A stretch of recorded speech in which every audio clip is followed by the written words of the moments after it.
Renungan saya ambil dari buku saya, dari Revolusi Iman Sampai Jalan ke Surga, nomor 68. Menjadi manusia baru.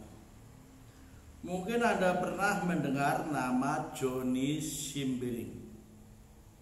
Dulunya dia penjahat kelas kakap. Tak terhitung entah berapa kali dia masuk keluar penjara.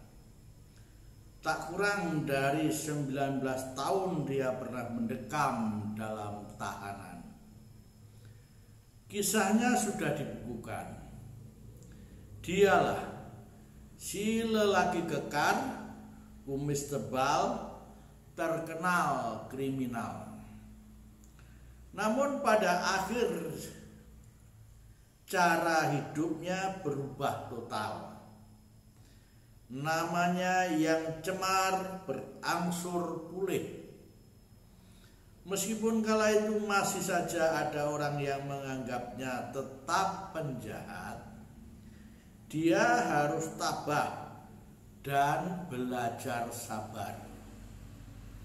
Semangat untuk mengubah arah hidup terus saja berkobar. Pada suatu ketika, Johnny diberi kesempatan di tahanan untuk berceramah memberikan kesaksian di depan lebih dari 200 orang. Kepada para tahanan dia katakan, "Saudara-saudara, tidak ada orang yang dilahirkan sebagai penjahat." Lalu dia ceritakan pengalaman hidupnya. Dia mengajak mereka berubah dan menjadi manusia biasa.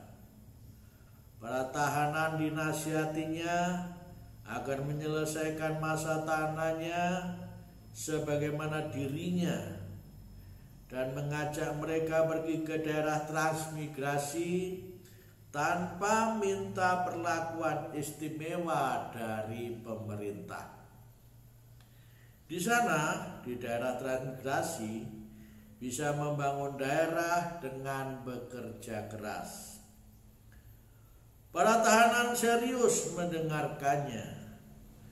Beberapa di antaranya sampai melelehkan air mata. Ada perasaan terharu, senasib, dan mungkin kagum dengannya. Johnny pun pergi meninggalkan mereka ke daerah transmigrasi di tempat baru, dengan gairah baru, niat baru, dan cara hidup yang baru pula.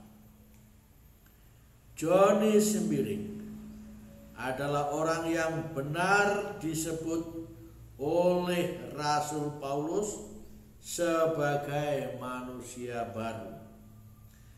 Manusia baru menurut Rasul Paulus memiliki ciri-ciri dalam perkataan dan perbuatannya.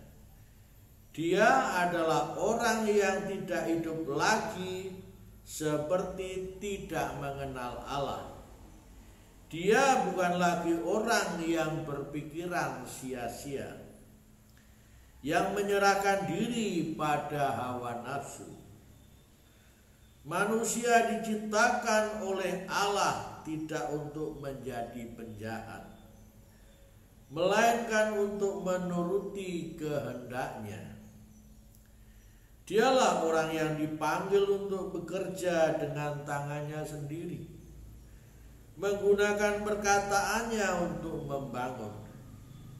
Segala kepahitan, kegeraman, fitnah, kemarahan, pertikaian dibuang jauh-jauh. Yang ada adalah pengampunan sebagaimana Kristus telah mengampuninya. Lihat surat pada Efesus bab 4 ayat 17 sampai 32 dan bab 6 ayat 5 sampai 6. Ini Inilah pertobatan sejati yang menunjukkan perubahan radikal. Joni Sembiring telah mengalaminya. Semoga kita dan banyak orang di masyarakat kita terus berjuang seraya memohon rahmat Allah, terjadi peristiwa perubahan hidup menjadi manusia baru. Tuhan memberkati kita. Amin.